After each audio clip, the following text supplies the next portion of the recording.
জনবাণী চলো শোনাই চলো শুনি নিত্যানন্দ জনবাণী।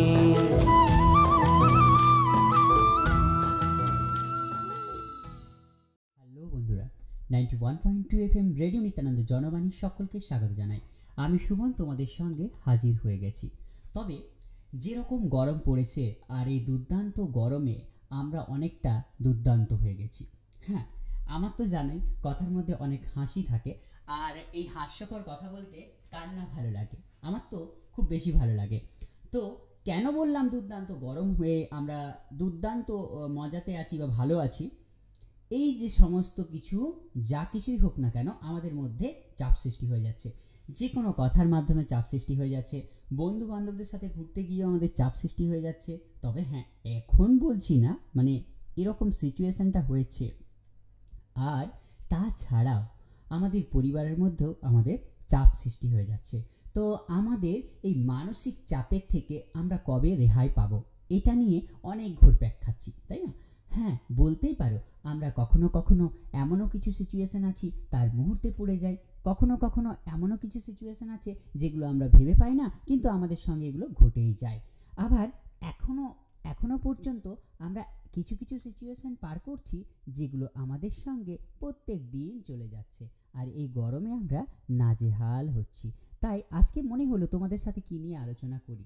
আমার মনে পড়ে গেল যে না, এই গ্রীষ্মে এই দাহ আর এই গরমে যদি তোমাদেরকে একটু মানসিক চাপ নিয়ে বলি, যে না কিভাবে আমরা নিজেদেরকে একটু শান্তি দিতে পারি, কিভাবে আমরা নিজেদেরকে একটু ঠিকঠাক রাখতে পারি, এই গরমের মধ্যে থেকেও কিভাবে আমরা ঠান্ডা হয়ে থাকতে পারি।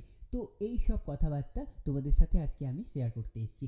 যদিও মোটেও আমি মানুষটা ঠান্ডা নই, কারণ আমি প্রচুর গরম, এ তো হয়েই যাচ্ছে, আমার মাথা সবসময় উগ্রর মতন হয়ে যায়, আমি নিজেও খুঁজে পাই না কেন। তবে আমার মনে হয় তোমাদেরও ঠিক একই রকম সিচুয়েশান হতে পারে, কেউ বা আছো ঠান্ডা, কেউ বা কিন্তু প্রচুর গরম। তো যাক, আজকে আমরা যে বিষয়টা নিয়ে আলোচনা করব সেটা হচ্ছে মানসিক চাপ। আমাদের এই চাপের কারণ কি, চাপ কোথা থেকে আমাদের সৃষ্টি হয়ে যায়, কেন আমরা এগুলো সৃষ্টি করে নিই, পার্ট 1, পার্ট 2, পার্ট 3 ভাবে তোমাদেরকে পয়েন্টে এক একটা ভাবে আমি ধাপে তোমাদেরকে বোঝাবো। আজ আমি তোমাদের সাথে কথা বলছি, বিগত অন্য দিন তোমরাই আমাদের কাছে এসে কথা বলবে এবং তোমাদের নিজেদের চাপের কথাগুলো তোমরা আরও বন্ধুদেরকে জানাবে। তো চলো আমরা এই চাপগুলো নেওয়ার আগে একটা সুন্দর গান শুনবো, তারপর ফিরে আসবো গানের থেকে। শুনতে থাকো, সঙ্গে রাখো 91.2 FM রেডিও নিত্যানন্দ জনবাণী। চলো শোনাই, চলো শুনি। আমি সুমন তোমাদের সঙ্গে। হারালে গৌর বিষ্ণু প্রিয়া ও নদিয়া, কোথায় হারালে গৌর বিষ্ণু প্রিয়া।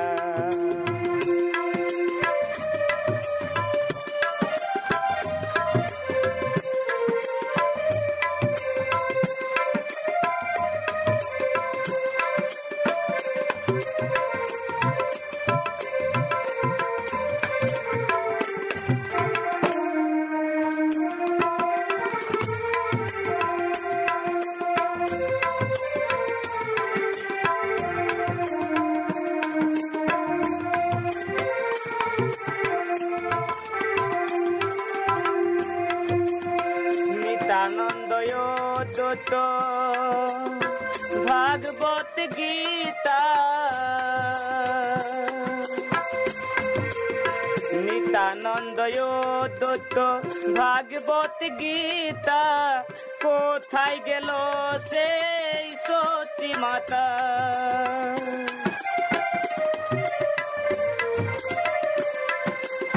যদি তারে পাই দেখা, জানাবো সকলে ব্যথা। যদি তারে পাই দেখা, জানাবো সকলে ব্যথা।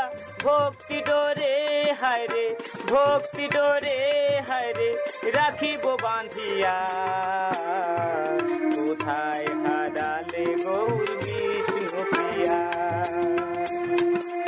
ও নদিয়া,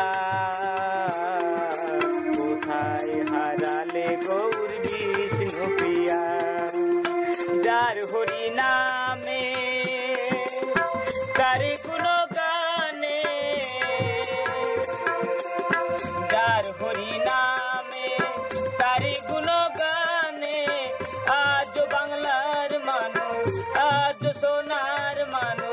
আছে মজিয়া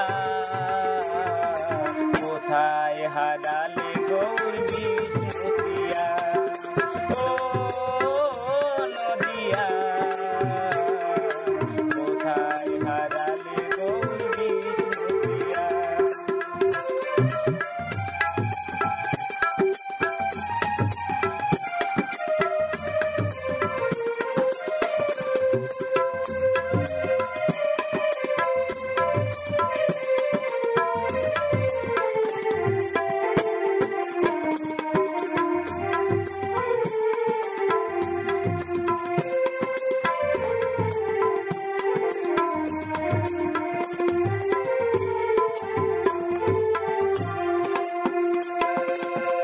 গাছে পে হারালে অমূল রতন আর কি আসিবে সেই শুভ লগন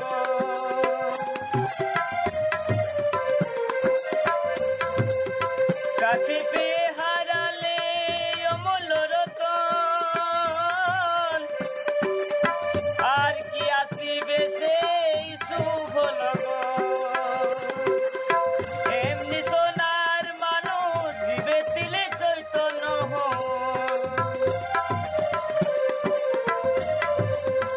এমনি সোনার মানুষ দিবে দিলে চৈতন্য জানি না আবার কবে জানি না আবার কবে আসিবে ফিরিয়া কোথায় হারালে গৌর বিষ্ণু প্রিয়া ও নদিয়া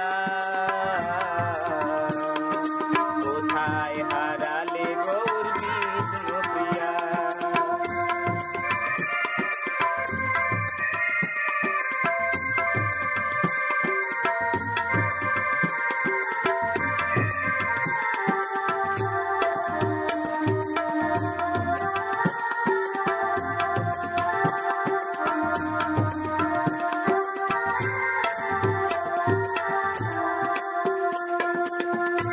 আকাশ বাতাস যেন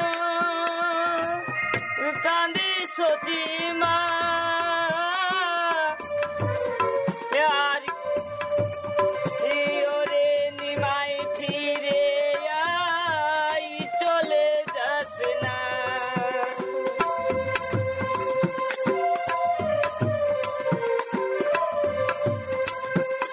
আকাশ বাতাস যেন কাঁদে সতীমা ওরে নিমাই ফিরে আই চলে যাস না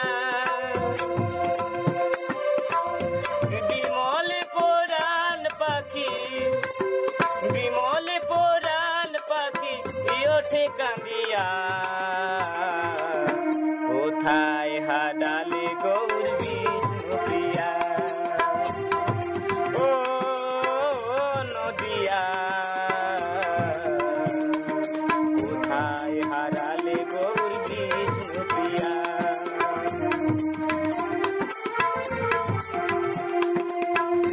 যার হরি নামে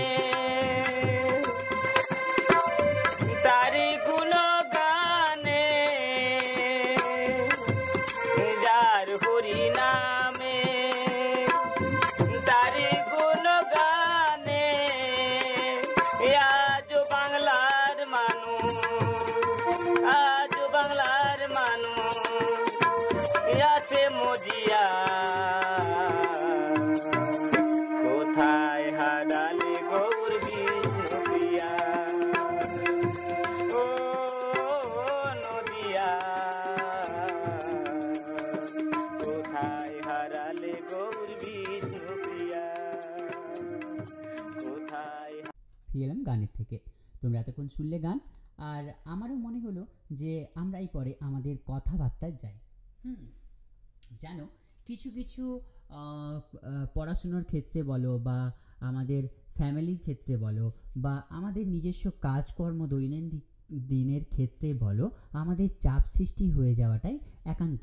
তো কি হয়ে যায়, কখনো আমরা অফিসের চাপ নিয়ে বসে যাচ্ছি, কখনো আমরা ব্যবসা বাণিজ্যের চাপ নিয়ে বসেছি, বাচ্চারা আবার পড়াশুনোর চাপ নিয়ে বসেছে, তার সঙ্গে তাদের আবার ইন্টারনেটের চাপ, মানে ফোনের চাপ। হ্যাঁ, এটা হয়েই থাকে বন্ধুরা। মনে করো না যে আমাদের ফোন নেই, আমরা কখনো কখনো এই কথাটা বলি না যে আমাদের কাছে ফোন নেই মানে আমাদের কিছুই নেই, তাই না? আবার কেউ কেউ বলে যে ফোন আর চার্জার, তাছাড়া আমার জীবনে আর কী বা থাকতে পারে, তাই না? কিন্তু না, মোটেও না। জীবনটা কত সুন্দর সেটা যদি আমরা একবার নিজেদেরকে দেখতে পাই তাহলে বুঝতে পারি যে হ্যাঁ, আমরা কিভাবে একে নিয়ে যেতে পারি, কিভাবে একে আমরা ঠিকঠাকভাবে গঠন করতে পারি, কিভাবে আমরা একে ঠিকঠাকভাবে চালাতে পারি। আমরা কখনো বলে ফেলি আমি এই কাজটা করে নেব, আমরা কি সত্যি করে নিতে পারি? না, কখনোই না। তো আমাদের করাটাও উচিত নয়। এবারে চলে আসি মূল বিষয়, চাপ আমাদের কিভাবে সৃষ্টি হয়, এটাই আমি তোমাদেরকে বলতে এসেছি। তো হ্যাঁ, আমি দেখি যে আমার মধ্যে যা যা কিছু হয় তোমাদের, আমার মনে হয় যে তোমাদের মধ্যেও হয়তো অনেকের ক্ষেত্রে এই সব জিনিসগুলো থাকতে পারে। তো চাপ কিভাবে সৃষ্টি হয়?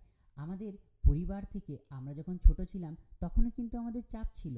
আমি হয়তো ভেবে পাচ্ছি, বা তুমি হয়তো বলতেই পারো, আরে এই তো বিয়ে থা করলাম, মা বাবা বউ রয়েছে, বাচ্চা রয়েছে, আমি রয়েছি, আরও 2-3 জন ফ্যামিলিতে রয়েছে, এই জন্যে আমার মাথায় প্রচুর চাপ। কিন্তু না, একদমই না। একবার ভেবে দেখো সেই চাপের কথা যে ছোটোবেলার চাপটা আমাদের কাছে ছিল। ছোটোবেলায় কি আমাদের কাছে কোনো চাপ ছিল না? আমাদের যখন মা বাবারা আমাদেরকে বড় করে তুলছিল তখন কি আমাদের মধ্যে কোনো চিন্তাভাবনা নিজেদের না থাকুক, মা বাবার চিন্তাভাবনা ছিল, এবং সেই চিন্তাভাবনাগুলো দিয়ে আমরা কিছুভাবে হাঁটতাম। তো আমাদের চাপ, আমরা জন্মের পর থেকেই আমরা কিন্তু ছোট্ট ছোট্ট অল্প অল্প করে করে চাপ নেওয়া শুরু করেছি। আজকে যখন আমরা পরিবারটা পুরোপুরিভাবে বড়সড় করে দিয়েছি তখন কিন্তু আমরা বুঝতে পারি না যে আমরা চাপ কিভাবে নিচ্ছি এবং এই চাপটা কিভাবে ফেলে দিতে পারি। হ্যাঁ, আর এর থেকে মুক্তির রেহাই কি? কিন্তু না, এর মুক্তির রেহাই নেই। কেন না? আমরা যদি ভালোভাবে চলতে পারি আমাদের তাহলে কোনোই প্রবলেম হবে না, আমাদের কোনো অসুবিধা হবে না। কিন্তু যদি আমরা এটাকে অনেক বড় সড়ো জায়গার মতন ভাবি তাহলে কিন্তু আমাদের কাছে প্রত্যেকটা মুহূর্তে, প্রত্যেকটা সেকেন্ডে আমাদের কাছে অসুবিধা রয়ে গেছে। তো আজকে বড় বন্ধুদের জন্য তার জন্য এই বিষয়টা নিয়ে এসেছি, কারণ ছোটরাও হয়তো শুনছে আমার কথা। তো ছোটরা ভালোভাবে না বুঝতে পারলেও আমার মনে হয় বড়রা বুঝবে। তো হ্যাঁ, ছোটোবেলার কথাই বলি পরে। ছোটোবেলার সময় দেখো আমরা মা বাবার হাত ধরে বড় হয়েছি, আস্তে আস্তে ধীরে ধীরে বড় হতে লেগেছি, এবং আমাদের মা বাবারা দায়িত্বশীলভাবে আমাদেরকে লালন পালন করে বড় করে তুলেছে, এটাই স্বাভাবিক। এবং বড় হওয়ার সাথে সাথে যখন আমরা নার্সারিতে গেছি, যখন আমরা প্রাইমারিতে গেছি, প্রাইমারি স্কুলে গেছি, সেই সময়ও কিন্তু আমাদের গুচ্ছে 2-1টা হলেও মানে বন্ধু বান্ধব জোগাড় হয়ে গেছে, তাই না? তো সেখানে আমরা মারপিট করেছি, এটা আমরা চাপ কাকে দিয়ে দিয়েছি? মা বাবার উপরে। কেন না?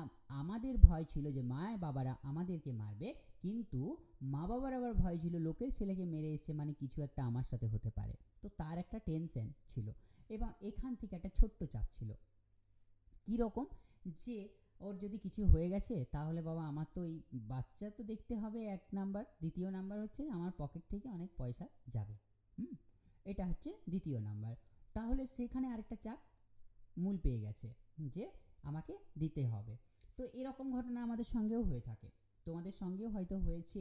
হ্যাঁ, এবং এখনও যে বাচ্চারা আছে এখন তো তারা এতটা নয়, দুষ্টুমি করে না, কিন্তু এখনও কিছু বাচ্চা আছে যারা এগুলো করে বসে। স্কুলে গিয়ে অনেকে শুনে থাকবে যে কারোর মাথায় লাগিয়ে মানে ফেটে গেছে, কারোর হয়তো কোথাও পা হাত টেনে দিয়েছে, এরকম লেগেছে আর কি, অনেক কিছু হতে পারে।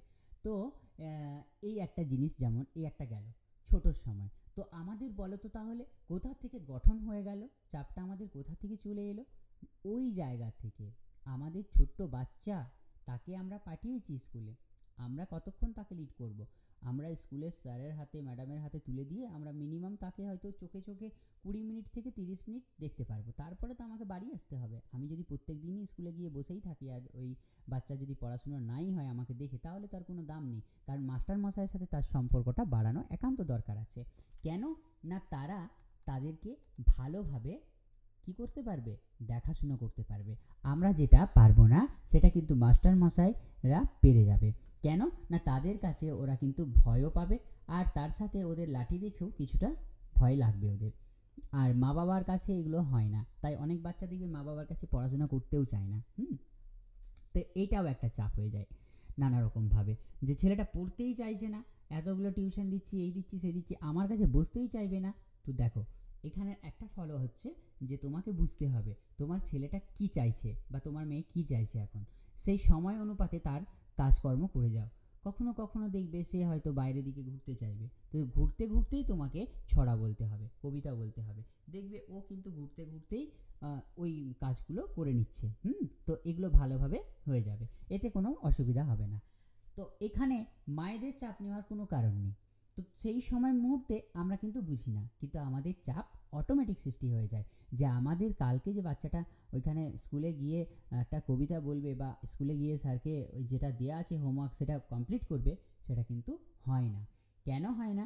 কারণ আমাদের মায়েরা এখন অনেকটা সময় ব্যস্ত হয়ে যায়, সত্যি কথা বলতে প্রচুর ব্যস্ত হয়ে যায়, কাজকর্ম নিয়ে তারা থাকে, তো ব্যস্ত হওয়াটা স্বাভাবিক। কিন্তু এইটা আরও অস্বাভাবিক হয়ে যায় যদি না আমরা ঠিকমতো বাচ্চাকে সময় দিতে পারি, তাহলে কিন্তু আমাদের খুব প্রবলেম হয়ে দাঁড়াতে পারে। তো এটা আমাদের কাছে স্বাভাবিক হয়ে দাঁড়ায়। আবারও কিছু কিছু সময় আমরা অস্বাভাবিক হয়ে যাই।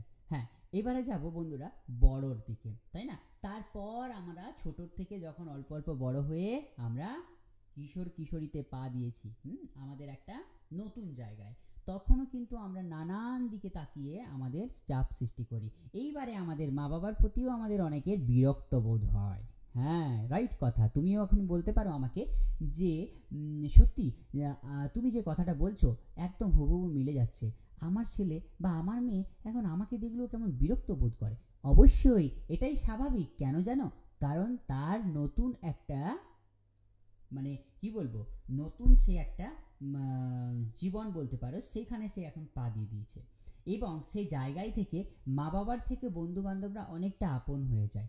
আবার কখনো কখনো কারোর কাছে মা বাবাও অনেকটা আপন হয়ে দাঁড়ায়, কিন্তু সেই মা বাবাকে হতে হবে ভালোভাবে তার বন্ধুর মতো, তবে না, তাছাড়া সে যদি না তার বাচ্চার মনই বুঝতে পারলো এবং বড় হয়ে গেলে তার এটা সম্ভব হয় না, তাই না? অনেক ক্ষেত্রে অনেকেই লজ্জা, অনেকের অন্যরকম ইগো থাকে। তারপরে আমি খারাপ প্রসঙ্গে যাচ্ছি না, যে হয়তো বলতে পারো যে খারাপ প্রসঙ্গে কিছু বলছে, না না, খারাপ প্রসঙ্গ নয়, সবার জীবনে সব কিছু হয়ে থাকে, তার মানে এই নয় যে অন্য কারোর জীবনে এটা হতে পারে না।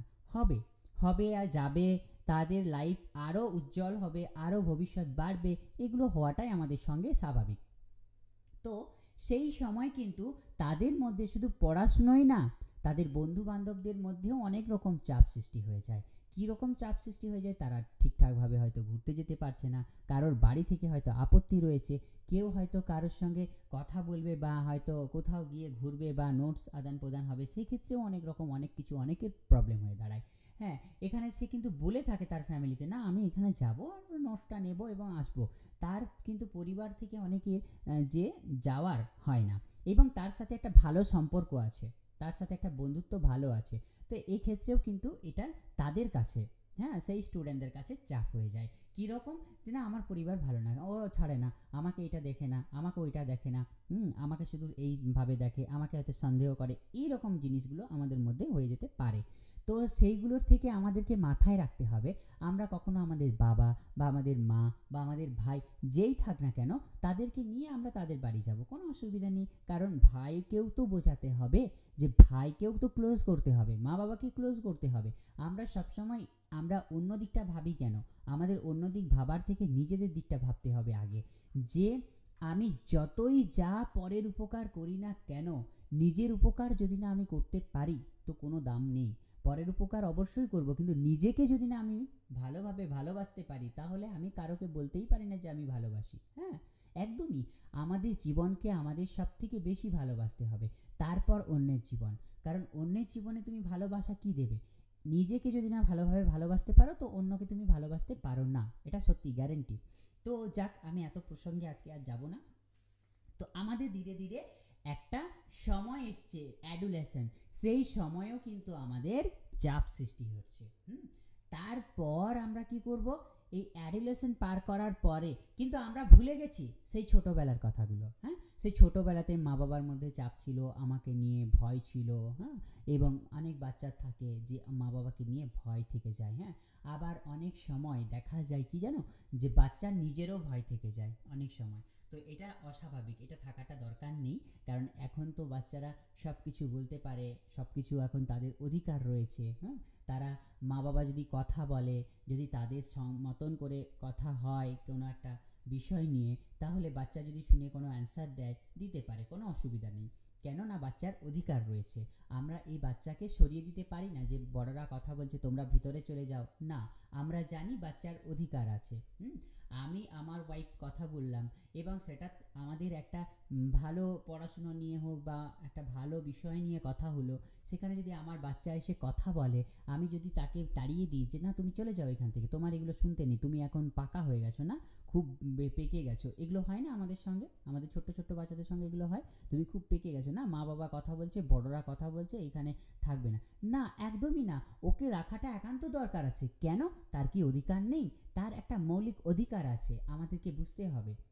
কারণ সে কি বলতে চাইছে, তার মতামতটা কি হতে পারে, সেটাও তো থাকতে পারে। তো সে কিন্তু তার মুখ থেকে যতটুকু তার ছোট্ট বাক্য বেরিয়ে যাবে, তো আমাদের তার কথাটা শুনতে হবে। তো যাক, এই বিষয় নিয়েও আরেকদিন অনুষ্ঠান করব যে বাচ্চাদের কি কি অধিকার আছে, আমরা কেন বাচ্চাকে তাড়িয়ে দিই, আমাদের তাড়ানোটা উচিত নয়, আমাদের বাচ্চাকে আমাদের সঙ্গে রাখতে হবে, এই জিনিসগুলো। তো যাক, আমরা আজকে যেটা হচ্ছে যেই আমাদের মানসিক চাপের কথা, হ্যাঁ, তো আমাদের এই দেখো অ্যাডুলেসেন্টটা আমরা যখন এসছি তখনও কিন্তু আমাদের অন্যের নিয়েও আমাদের চাপ হয়ে গেছে, নিজের নিয়ে তো চাপ হয়েইছে, কিন্তু অন্যদের নিয়েও আমাদের চাপ হয়ে গেছে। এই বন্ধু বান্ধবীদের মধ্যে ঝগড়া হয়েছে, গন্ডগোল হয়েছে, কথাবার্তা বন্ধ হয়ে গেছে, এদেরকে নিয়েও আমাদের চাপ হয়ে গেছে। কেন না, এটা আবার সৃষ্টি হয়ে গেছে অতিরিক্ত আমাদের ওই ইন্টারনেটের জন্য। কেননা আমরা সবসময় মেসেজ করছি, এই করছি সেই করছি, আজকে এর মেসেজ পাচ্ছি না মানে আমার মাইন্ড খারাপ আছে, আজকে ওর কথা পাচ্ছি না মাইন্ড খারাপ আছে। কিন্তু আমরা যখন ছোটোবেলাতে ছিলাম বা আমাদের আগের যা জেনারেশন না, যারা এখন এই অনুষ্ঠান শুনছে, হয়তো একটু বয়সপ্রাপ্ত হয়েছে বা তাদের একটু মানে 40-এও গেছে বা 40-এর উপরেও আছে, তাদেরকেও বলি, তাদের সময় কিন্তু এগুলো ছিল না, কিন্তু তারা কর্মও করতো, কাজও করতো, আবার এই সমস্ত পড়াশুনো বা অন্য কিছু সব কিছু দেখে নিত, এবং তারা কি করতো, তাদের মধ্যে চাপ সৃষ্টি হতো, কিন্তু অতিরিক্ত নয়। হ্যাঁ, আর এখনকার যে চাপটা হয়েছে, এটা হচ্ছে এখন ফাজলামির সঙ্গে চাপ। তবে হ্যাঁ, কিছু কিছুর ক্ষেত্রে হয়, আবার কিছু কিছুর ক্ষেত্রে একদমই হয় না। ঠিক আছে, তো যাক, আমি তো একটু হাস্যকর, তাই তোমাদেরকে এইভাবে কথাটা বললাম, কেউ কিছু মনে করো না। আরেকটা ব্যাপার হচ্ছে যে আমাদের যতটুকু ভালোভাবে নেওয়ার ততটুকু ভালো কিছু নেব।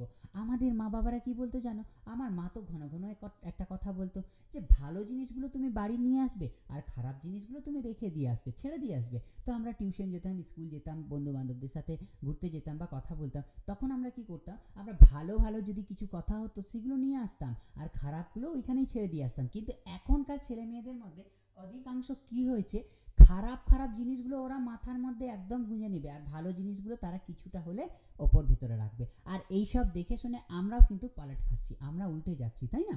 তো এগুলো হতেই পারে, কিন্তু আমাদেরকে ঠিক করে নিতে হবে কখন কোন সিচুয়েশনে কি দরকার আছে, তাহলে আমাদের মস্তিষ্কের মধ্যে, আমাদের মাথার মধ্যে এতটা চাপ নেবে না। এইবারে চলে আসি আমরা আমাদের পরিবারের বিষয়ে, কিন্তু তার আগে আরেকখানা গানে চলে যাবো। তো চলে যাচ্ছি গানে, শুনতে থাকো, সঙ্গে রাখো 91.2 FM রেডিও নিত্যানন্দ জনবাণী। চলো শোনাই, চলো শুনি, আমি সুমন।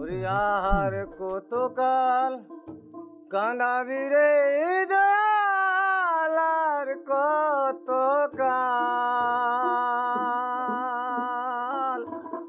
কাঁদাবি রে গেল আমার দুঃখেরি কপাল। আর কতকাল কাঁদাবি রে দয়ালার, কতকাল কাঁদাবি রে গেল না আমার দুঃখেরি কপাল। দয়াল গেল না আমার দুঃখেরি কপাল।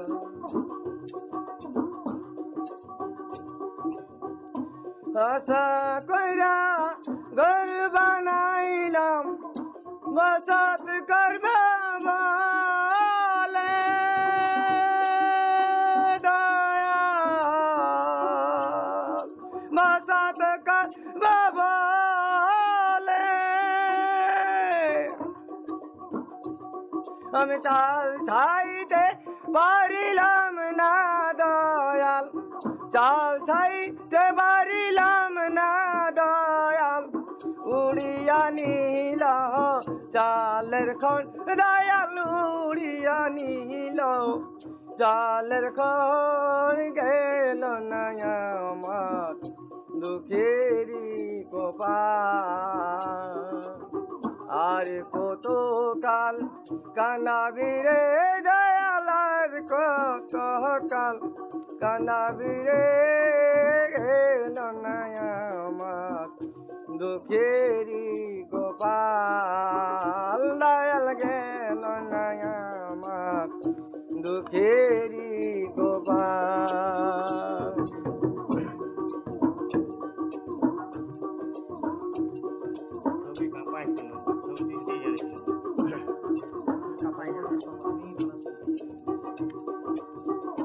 নাঙ্গল দিলাম বালা দিলাম জমি দিলাম চাষে দয়াল জমি দিলাম চাষে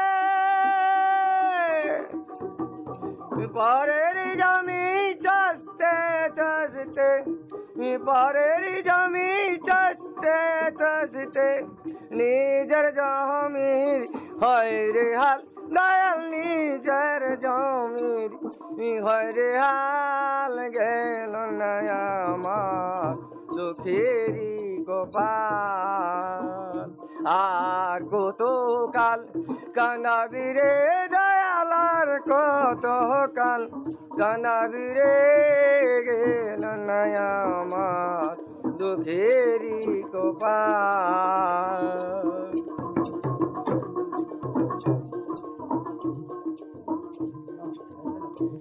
আশা কইরা গাছ লাগাইলাম ফল খাবা বলে দয়াল ফল খাবা বলে জল ঢালতে পারলাম না দয়াল জল ঢালতে পারিলাম না দয়াল উড়িয়া নিল চালের খন দয়াল উড়িয়া নিল জল ঢালতে পারিলাম না দয়াল শুকিয়া গেল গাছের ডাল দয়াল শুকিয়া গেল গাছের ডাল আর কত কাল গেল না দয়াল দুঃখেরি কপাল আর কত কাল কানাবিরে দয়াল আর কত কাল কানাবিরে গেল না আমার দুঃখেরি কপাল দয়াল গেল না আমার দুঃখেরি কপাল। যাক, গানের পরে ফিরে এলাম। এবার চলে যাচ্ছি পরিবারের দু এক কথায়। দেখো, আমরা তারপরে বাবা মার সঙ্গে থাকতে থাকতে আমরা বিয়ে করলাম, বউ আনলাম, তারপরে কিছুদিন 1-2 বছরের পরে বাচ্চা হলো। তো আমাদের পরিবারটা বড় হয়ে গেছে না, অনেক বড় পরিবার হয়েছে। তারপরে এখানে যদি জেঠা, কাকা, বৌদি, দাদা এমনি সবাই মিলেমিশে থাকে, তো আমাদের একটা বড় সড়ো সংগ্রাম পরিবার হয়ে গেল। হ্যাঁ, অনেক বড় পরিবার হয়ে গেল। তো এই পরিবারের মধ্যে থেকেও অনেকের মধ্যে চাপ থাকে, এবং দেখবে যারা যৌথ পরিবারে থাকে না, অনেক লোকের সঙ্গে থাকে, অনেক মানুষের সঙ্গে থাকে, তাদের কিন্তু এত চাপ থাকে না। তারা দেখবে কেউ 100 করে দিয়ে দিল। হ্যাঁ, একজন ধরো আমার বাবা বড়, ঠিক আছে, আমার কাকারা সবাই ছোট, আমার দাদা ভাই যারা আছে সবাই ছোট, কিন্তু আমরা প্রত্যেকেই বাবার হাতে 100 টাকা করে দিয়ে দিলাম। এবার আমরা ছেলেরা পুরুষরা ঘর থেকে বেরিয়ে গেলাম। বাবা কিন্তু ওই টাকাটার মধ্যে ওই সংসারে কি কি লাগবে না লাগবে সমস্ত কিছু দেখে দেবে। তো এই রকম হয়, কিন্তু এখনকার সিচুয়েশন হয়েছে প্রত্যেকটা ছোট ছোট পরিবার হয়ে গেছে। হ্যাঁ, তার জন্য বাবা ছেলে যদি কাজ করছে, তো ওই পরিবারের মধ্যে খাওয়া দাওয়া দেখাশোনা সমস্ত কিছু হয়ে ঠিক হয়ে যাচ্ছে। কিন্তু এই বড় পরিবারের মধ্যে থাকার একটা খুব সুন্দর জিনিস আছে, তা এই ছোট পরিবার হয়েছে বলে চাপ অনেক বেড়েছে। আর যখন বড় পরিবার ছিল না, আগের সময়গুলো ভাবো, আমাদের যে অনুষ্ঠানটা এখন যারা শুনছে, সেই তাদেরকে বলছি, আমাদের যে সমস্ত মানে কাকা জেঠা যারা শুনছে আর কি, বা আমাদের বয়সপ্রাপ্তরা যারা শুনছে, তাদেরকে বলছি, সত্যি আপনাদের সময়টাতে এত সুন্দর ছিল যে সেই সময়টাতে কেউ হাতে তুলে দিত আর সেই সময় কাজটা কমপ্লিট হয়ে যেত। হ্যাঁ, কিন্তু এখন আমাদের চাপ সৃষ্টি হয়ে গেছে। কেন জানেন? কারণ এখন আমরা হয়তো কম রোজগার করি বা বেশি রোজগার করি না কেন, কিন্তু এই সমস্ত কিছু দেখে ওঠাটা আমাদের কাছে প্রচুর চাপ। তো যাক, আজকে আমরা আলোচনা করেছিলাম ছোট্ট একটা বিষয় নিয়ে, যে এই চাপের সৃষ্টি। তো যাক, আমাদের এই চাপের সৃষ্টি এখানেই শেষ হলো। আর সময় বলছে সুমন উঠে পড়তে হবে, ঘড়ির কাঁটা কিন্তু আমাকে ডাকছে। আর বন্ধুরা, খুব ভালো থেকো, সুস্থ থেকো। এই বিষয়ে আরও তোমরা নিজেরা চর্চা করো, দেখো কি হতে পারে, আমাকে ফোন করে অবশ্যই জানাও। আমাদের ফোন নাম্বার 7797472726, নাম্বারটা আরেকবার 7797472726। তো চলো বন্ধুরা, আজকের মতো এখানেই বিদায় নিচ্ছি। পরের দিন তোমাদের সঙ্গে 2 এপিসোডে আবারও কথা হবে। কি নিয়ে? মানসিক চাপ নিয়ে। তো চলে যাচ্ছি, আজকের মতো এখানেই বিদায় নিচ্ছি। টাটা বন্ধুরা।